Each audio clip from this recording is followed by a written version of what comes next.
Hi friends, எல்லோருக்கும் வணக்கம்.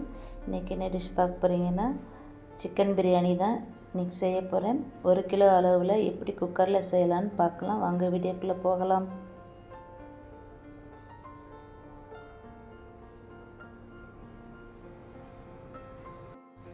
Stove on பண்ணிவிட்டு குக்கர் வச்சு குக்கர் சூடானதுக்கப்புறம் 100 தேங்காய் எண்ணெய், 100 ரீஃபண்ட் ஆயில் சேர்த்துக்கலாம்.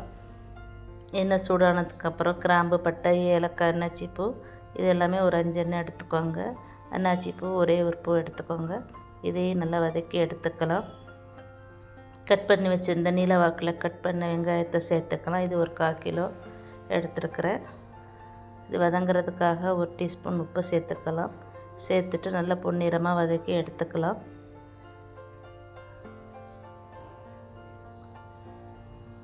ஒன்றரை டீஸ்பூன் மிளகாய்த்தூள் சேர்த்துக்கிறேன். இது எண்ணெயிலே நல்லா வதக்கி எடுத்துக்கலாம்.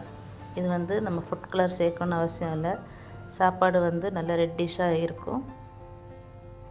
நான் முதல்ல சேர்த்துருக்குறேன். இந்த மாதிரி ரெட்டிஷாக இருக்கும். நல்லா வதங்கினதுக்கப்புறம் 100 பூண்டு, 100 இஞ்சி அதையும் சேர்த்துக்கலாம்.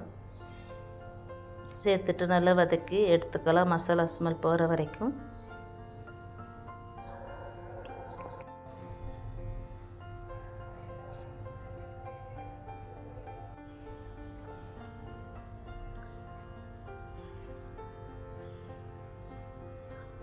ஒரு கைப்பிடி அளவு புதினா, கொத்தமல்லி இலை சேர்த்துக்கலாம். ஒரு 10 பச்சை மிளகாய் இது கூட சேர்த்துக்கலாம். சேர்த்துட்டு நல்லா கலந்து எடுத்துக்கலாம். கலந்ததுக்கப்புறம் 1/4 கிலோ தக்காளி எடுத்துருக்கிறேன். அதையும் சேர்த்து நல்லா வதக்கி எடுத்துக்கலாம். இது கூடவே 50 தயிர் சேர்த்துக்குங்க. இதையும் நல்லா கலந்து எடுத்துக்கலாம். சேர்த்துட்டு நல்லா கலந்து எடுத்துக்கலாம்.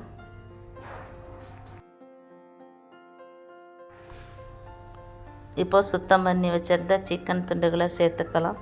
இது எண்ணெயிலே நல்லா வதக்கி எடுத்துக்கலாம். ஒரு 2 நிமிஷம் நல்லா வதக்கி எடுங்க.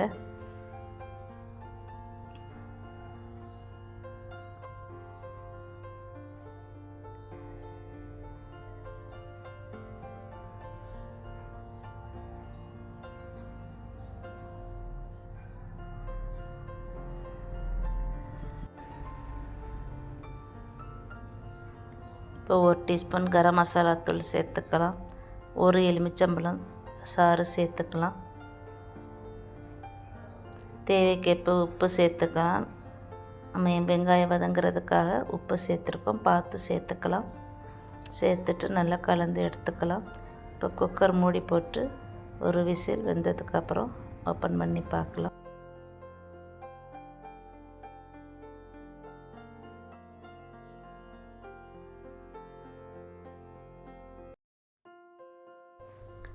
ரெண்டு அளவுக்கு அரிசிக்கு 4 அளவுக்கு தண்ணி சேர்த்துக்கலாம். சூடு பண்ணி வச்சுருந்த தண்ணி தான் சேர்த்துருக்குறேன். சேர்த்ததுக்கப்புறம் நல்லா கொதி வந்ததுக்கப்புறம் நான் அரிசி 1/2 மணி நேரம் ஊற வச்சு எடுத்துருக்கிறேன். அது சேர்த்துக்கலாம். சேர்த்துட்டு நல்லா கலந்து எடுத்துக்கலாம். அருமையான பிரியாணி ரெடி ஆயிடுச்சு. குக்கர் போட்டு ஒரு விசில் வரட்டும். ஸ்டீம் அடங்கினதுக்கப்புறம் குக்கர் ஓப்பன் பண்ணி பார்க்கலாம். இப்போ ஒரு 50 ml நெய் சேர்த்துக்கலாம். சேர்த்துட்டு நல்லா கலந்து எடுத்துக்கலாம். சூப்பரான பிரியாணி ரெடி ஆயிடுச்சு. இதே மெஷர்மெண்ட்டில் நீங்களும் செஞ்சு பாருங்கள் ஃப்ரெண்ட்ஸ். டேஸ்ட்டு சூப்பராக இருக்கும். வீடியோ பிடிச்சிருந்தால் லைக் பண்ணுங்கள், ஷேர் பண்ணுங்கள். ப்ளீஸ் மறக்காமல் சப்ஸ்கிரைப் பண்ணிக்கோங்க ஃப்ரெண்ட்ஸ். ஓகே, பாய்.